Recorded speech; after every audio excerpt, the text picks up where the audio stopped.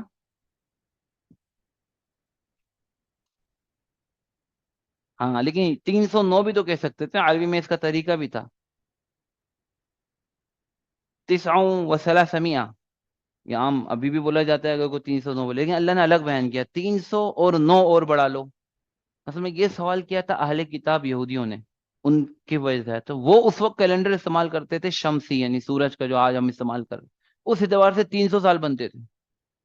اچھا یہ جو عرب میں جو لوگ تھے اس وقت، یہ مشرکین بھی، اور یہ سارے عرب بنی اسماعیل، یہ استعمال کرتے تھے قمری، یعنی چاند کے اعتبار سے چلتے تھے. اور آپ کو بتایا چاند کا سال، اس سال سے 10 دن کیا ہوتا ہے، فرق ہوتا ہے، بڑا ہوتا ہے 10 دن. چھوٹا ہوتا ہے بڑا ہوتا ہے؟ چھوٹا ہوتا ہے. ہاں ٹھیک ہے. تو اس اعتبار سے پھر جو ہے نا 309 سال بنتے تھے. تو دونوں فریق کو اللہ پاک نے جواب دے دیا. ٹھیک ہے. دونوں کا خیال کیا کہ جنہوں نے پوچھا تھا اور جن کے ذریعے سے پوچھا تھا. ٹھیک ہے.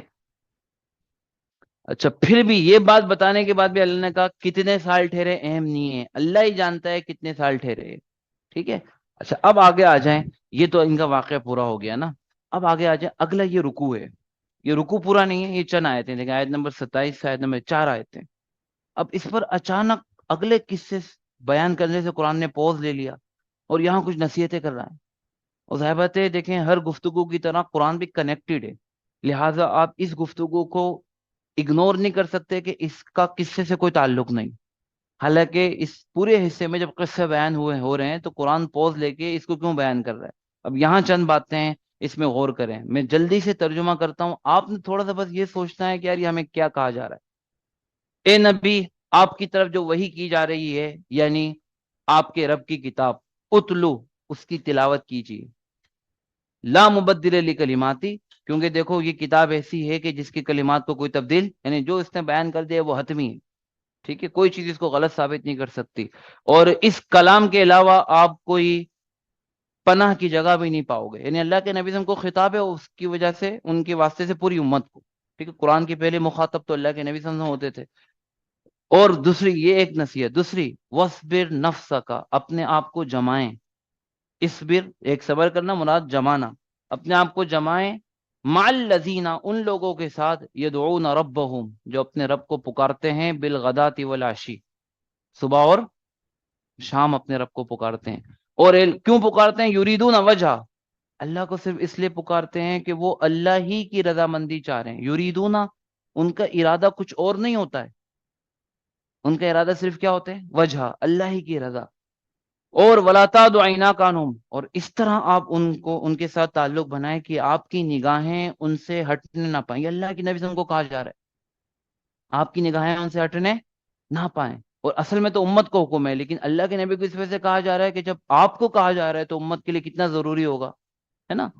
ترید زینت الحیات الدنیا، کہ آپ دنیاوی زندگی کی رونق چاہتے ہیں. یعنی عام طور پر ان لوگوں کے پاس دنیا کی چیزوں کی آپ کی باہر نظر نہیں آئے گی. تک آپ ان کو چھوڑ کر اگر اور لوگوں کی طرف توجہ دے رہے ہیں تو کیا آپ دنیا چاہتے ہیں؟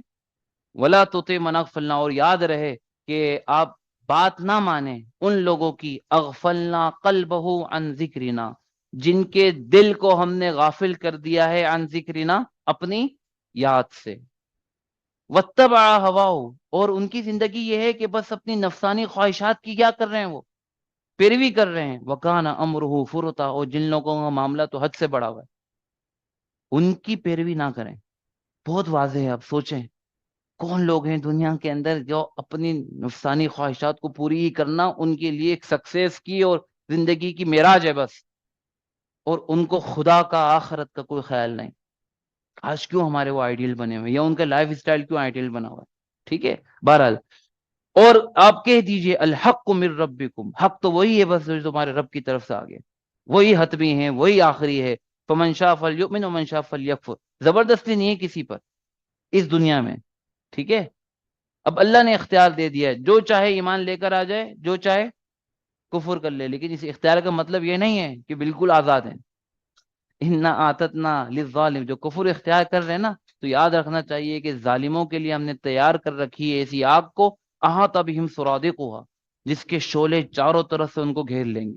اس کے بعد اللہ نے پھر کچھ جہنم کے کچھ عذاب کو تذکرہ کیا کہ اگر وہ پانی مانگیں گے تو ان کو تلچھٹ بالکل جہنمیوں کی پیپ دی جائے گی، کتنا برا مشروب ہے. اور اس کے برخلاف جو ایمان والے ہوں گے، ہم ان کے نیک عمل کو ضائع نہیں کریں گے، اور وہ ہمیشہ کے باغات میں ہوں گے جہاں ان کا یہ اکرام کیا جائے گا، اور بڑے بہترین بدلے میں ہوں گے. ٹھیک ہے، بنیادی طور پہ اگر ہم یہ دیکھیں نا، کہ دیکھیں ان آیتوں کے ذریعے سے نمبر ایک، پہلی آیت میں ہمیں کیا بتایا جا رہا ہے؟ دوسری آیت میں کیا ہے؟ وَاصْبِرْ نَفْسَكَ مَعَ الَّذِينَ، آپ ان لوگوں کے ساتھ اپنے آپ کو جمائیں، یعنی ان کو لازم پکڑ لیں کہ جو صبح شام اللہ کو پکارتے ہیں. اس میں کیا نصیحت ہے؟ اللہ کے نبی کو کہا جا رہا ہے. اچھا، حدیث میں آتا ہے کہ آپ پھر مسجد میں آئے اس وحی کے بعد، آپ نے دیکھا کہ صحابہ کا حلقہ لگا ہوا تھا. آپ نے فرمایا بھائی تم کیوں بیٹھے ہوئے ہو؟ کسی نے کہا ہم اللہ کا ذکر کر رہے ہیں، کسی نے کہا ہم علم سیکھ رہے ہیں، کسی نے کہا ہم تلاوت کر رہے ہیں، تفسیر پڑھ رہے ہیں. تو آپ نے کہا صرف اسی وجہ سے بیٹھے ہو؟ بولا ہاں. تو آپ بھی بیٹھ گئے.